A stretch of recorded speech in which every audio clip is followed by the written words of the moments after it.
Hi guys, Terry here with Truth in Numbers. I am having a dickens of a time trying to get this video out to you today. I need to head out the door, but I wanted to log this before I leave. So let's run through this. Bear with me. It might be bumpy, but let's get this done. Bookends and breathing. I talked about that last week. This is a strategy. It doesn't have to be the strategy, but I believe is a very good fundamental foundational strategy to keep us out of fight or flight so that we are less susceptible to reflexive control. We're less able to be manipulated.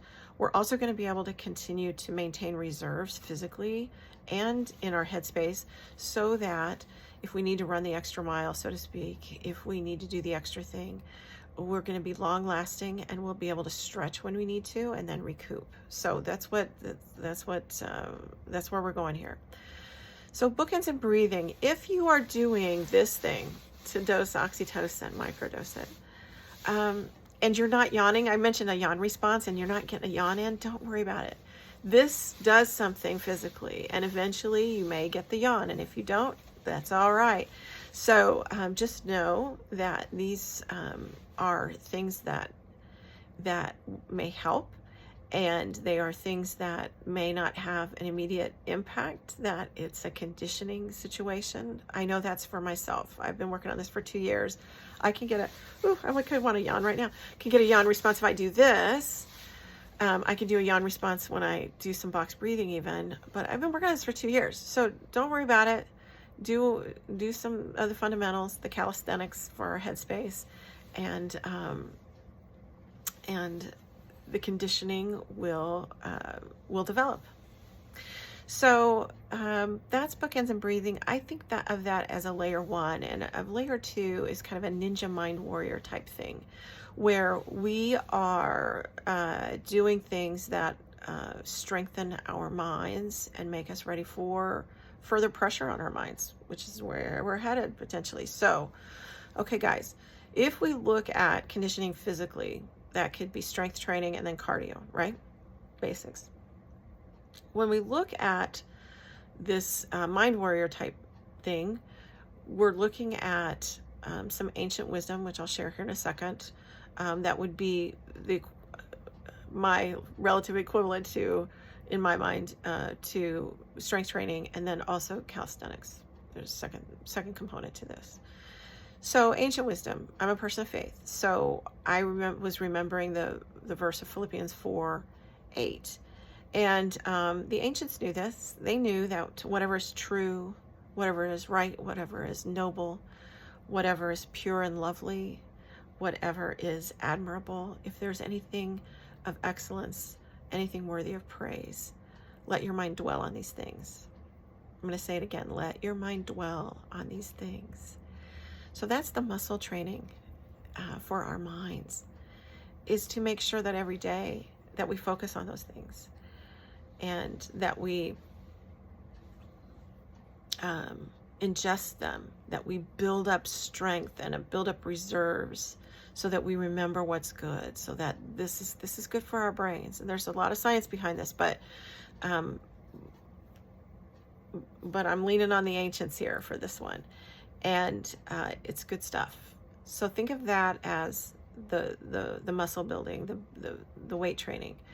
What's the cardio of our brains? And last week I used 3 words: tenderness, gentleness, goodness. So tenderness is active, gentleness is active. That's doing something. And I think that we need to, in the context of like the cardio part of it, be active in being gentle and tender and good in our worlds. It doesn't have to be something outside of our worlds. It can be with our friends and family, in our homes. It can be at the grocery store. I was at the tailor the other day getting I had ripped the lining of a coat, and the woman didn't have it ready when she told me to. So I was like, okay, I have a choice here. I have a choice to be grumpy about it, or I have a choice to be kind and sweet. And so she had a Ukrainian sign, like a little poster, small poster. It was just like an 8 by, not even 8 by 10. on the wall behind her.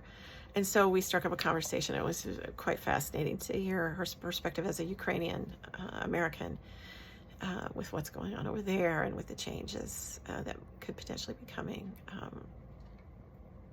So I want to go down a rabbit trail with somebody I know from Lithuania, but I won't go there today. But that's an interesting situation for them as well. So being actively kind and good and lovely and fostering that actively is the cardio, I would say, of our brains. Muscle building, dwelling on things in our head, making sure we focus on what's good, right, and true, and then doing things. So that's kind of the Ninja Mind Warrior type headspace concept for layer 2 that I'm talking about. Layers 1 and 2, I want to jump to kind of a Zen master concept.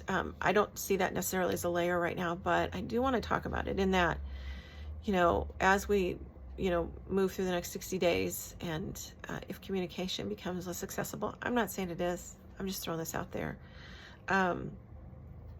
that, we can all find our inner Zen master, right?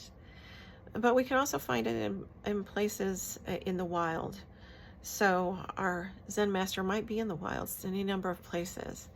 And so keep an eye out. And I really believe, I'm solidly in the person of faith, Christian orthodoxy but I'm going to talk about the universe, all right? So bear with me with my concept. Those of you who might wonder if I've strayed from orthodoxy, I haven't. But when you need a Zen master, I think that you tend to find one. And so I'm going to say it this way, that it's kind of like the universe advertises what you need. And so when you need a Zen master, look for the advertised part of the world. Just look for it. It's advertising out there for you. So not much else to say about that. I just wanted to let people know that that we can find the Zen master within and without. And on to the next thing. This is my bullet point preview, guys. I'm just running through this because I do have to get out the door. But Christmas is coming. Thanksgiving is coming. Thanksgiving can be a lot, especially if you're cooking and everything, or cooking the big stuff, or having tons of people over, whatever it looks like for y'all. But let's talk about Christmas especially. So Christmas is at the end of the year, and then there's maybe New Year's. So I have friends who need to go pedal to the metal in order to be energized from Christmas. If they don't do that, they don't feel energized. I also have friends who need to sometimes pare things down of any given year, depending on what's on their plate. For me, sometimes Christmas, the tail can be wagging the dog, and I'm just like mindlessly going to try to get done whatever it was that I decided months ago to do, you know what I mean? Or what I traditionally do, when what actually might be more helpful is me to take time to take stock of what energy do I have going into the season, and what do I need to cut from it, right? So I just want to put that out there, give people permission. Sometimes among me and my women friends, we need to give each other permission to like pare it down if we need to, right? So that's all I'm saying, because here's the deal. December 25th is going to come and go. Then we have New Year's, and then January 20th is going to happen. So, and then all the things afterwards. So I'm just putting it out there to say, if you can stop and take time to take stock of where your energy level needs to be January 1st and January 20th, then you just plan for it. Just put it in. Take stuff out of your schedule. Take stuff out of your to-do list. Put stuff in. Whatever it is that works for you, that's all I'm saying. So that's the bulk of what I had to talk about today. Layer 1, bookends and breathing. Layer 2, Ninja Mind Warrior stuff. Building our mind muscle and our mind cardio.